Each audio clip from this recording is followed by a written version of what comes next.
Let's talk about sick leave in the workplace, a topic that's simple, yet many make it complex. Picture this: you're not feeling well and need a day off. It sounds easy, right? But in the reality of today's offices, asking for sick leave can be tricky. Why? Because when you send that sick leave email, it's not just about taking rest, it's about what your boss thinks and how it affects your work image. For many of us, especially millennials, figuring out when and how to take sick leave is like playing a delicate game. The main things at risk: how your boss sees you, their trust in you, and balancing your job with your personal life. So what really goes through a manager's mind when they get a sick leave request? Are they understanding, or do they doubt why you need time off? This is not just about finding out the truth behind sick leave. It's about learning to navigate the tricky parts of working life. It's all about finding the right balance in our jobs, especially when we need that important day off to get better. When we peek behind the managerial desk, what we find is a balancing act, a delicate dance between empathy and skepticism. Imagine being a manager. On one side, there's a genuine desire to support your team and care for their well-being. On the other, there's the responsibility to keep things running smoothly, ensuring that work doesn't grind to a halt. Let's start with empathy.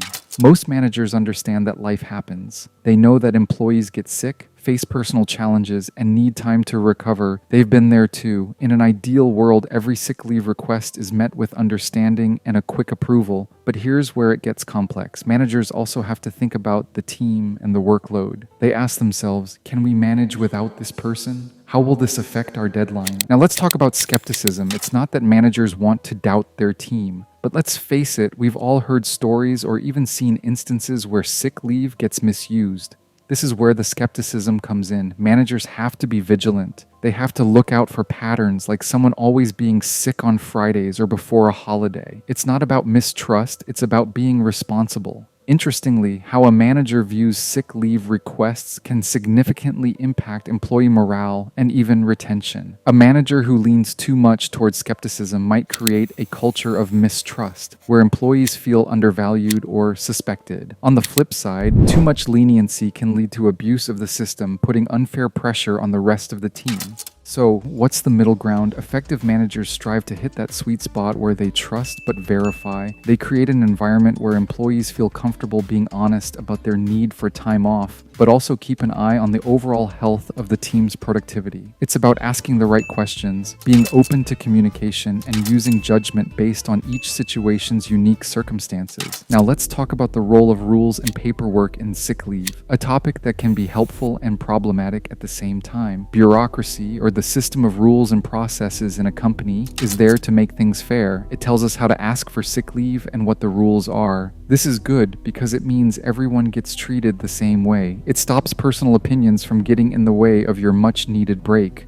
But there's another side to this story. Sometimes asking for a sick day becomes a big headache. You might need to fill out a lot of forms, get a doctor's note, and wait for several approvals. This can be really frustrating, especially when you're feeling sick. It's like you need a break to get better, but the process to get this break is so stressful that you wonder if it's even worth it. Think about having the flu and needing to rest, but instead, you're busy with all this paperwork and emails. It's no fun, and it doesn't really help anyone. And for bosses, this means they spend more time on these rules and less time helping their team.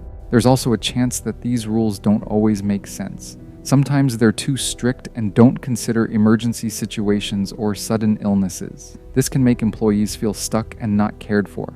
It's a tough spot. You're too sick to work well, but the rules make it hard to take time off. So what's the best way to handle this? The answer is finding a balance. The best companies know how to follow the rules, but also understand when to be flexible. They know that rules are important, but they shouldn't be more important than being kind and reasonable. From the employee's perspective, requesting sick leave is often shadowed by a common fear: being misunderstood. It's not just about asking for time off, it's about how this request is perceived by managers and colleagues. Every sick leave email carries a silent worry. Will they think I'm not dedicated enough? Or worse, will they believe I'm faking it? This fear isn't baseless.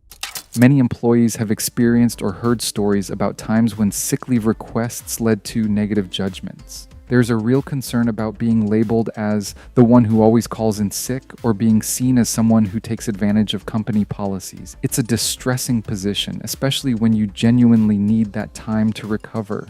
For millennials, who often value hard work and career growth, this fear can be even more pronounced. They are in a phase of their career where they want to prove themselves, build a reputation, and climb the professional ladder. Taking a sick day in their minds might be seen as a step back, a sign of weakness, or a lack of commitment. This pressure can lead to a damaging culture where coming to work sick or presenteeism becomes the norm. Moreover, the fear of being misunderstood isn't limited to perceptions. It also stems from the potential real-world consequences. What if this leads to a negative performance review? What if it affects chances of promotion or being assigned important projects? These concerns aren't just about health anymore, they're about the future of their careers. But it's not all doom and gloom. Many employees have found ways to navigate this fear. Open communication with managers, building a track record of reliability, and understanding company policies can help. It's about creating a relationship where honesty is valued and health is seen as a priority. Corporate culture, the way a company thinks and acts, really shapes how sick leave is handled. This culture decides whether taking a sick day is easy and accepted or something that makes employees worry. In some companies, the culture is all about looking after their people. Here, sick leave is seen as really important for the health of the staff. Managers in these places tell their teams it's okay to rest when they're sick. All employers need to start offering paid sick time as of July 1st. The vibe in these offices is positive. People don't feel scared to take a day off when they need it.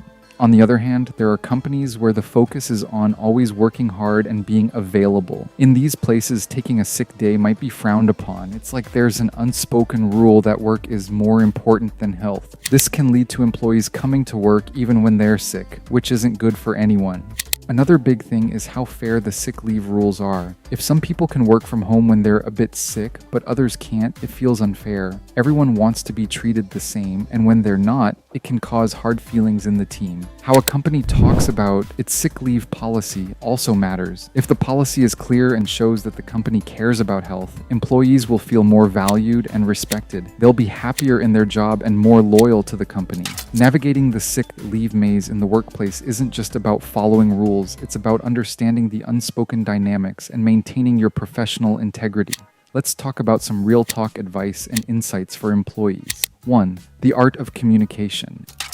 It's all about how you communicate your need for sick leave. Be clear, but remember, there's a fine line between informing and over-explaining. You don't need to give a minute-by-minute account of your illness. A simple, "I'm unwell and need to take a sick day," usually suffices. It shows respect for your own privacy and professional boundaries.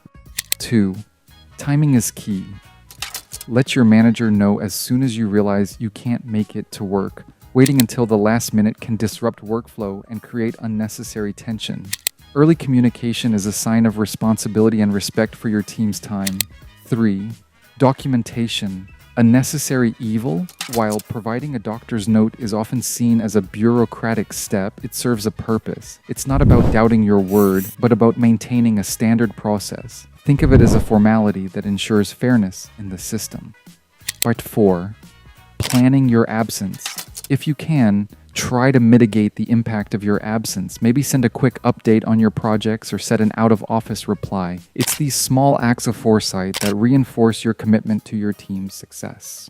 5. The misuse dilemma. The misuse of sick leave is a real issue, and it hurts everyone, not just in terms of workflow, but in trust within the team. Use sick leave for its intended purpose. Your integrity in these small matters speaks volumes about your character. 6. Understanding your rights and responsibilities. Know where you stand legally with sick leave, but also understand what's expected of you. Balancing rights with responsibilities is key to not only ensuring fair treatment, but also in building a reputation as a reliable and conscientious employee. Navigating sick leave is more than just a procedural task. It's about managing perceptions, responsibilities, and workplace relationships. As we wrap up, it's clear that balance is really important. For people at work, it's about managing sick days without hurting their image at the job. For bosses, it's about being understanding, but also making sure work gets done. The main thing is trust and understanding each other. A good work environment is where people can talk openly and respect each other's needs while still doing their part for the team. When this balance is right, everyone wins.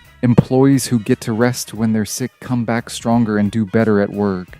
In the end, how we handle sick leave shows what we stand for as a company and as people in it. By aiming for fairness, being clear and caring, we can make sick leave something that helps us build a better, more trusting place to work. Thanks for watching, and if you liked this video, don't forget to leave a like and subscribe. Until then, see you next time.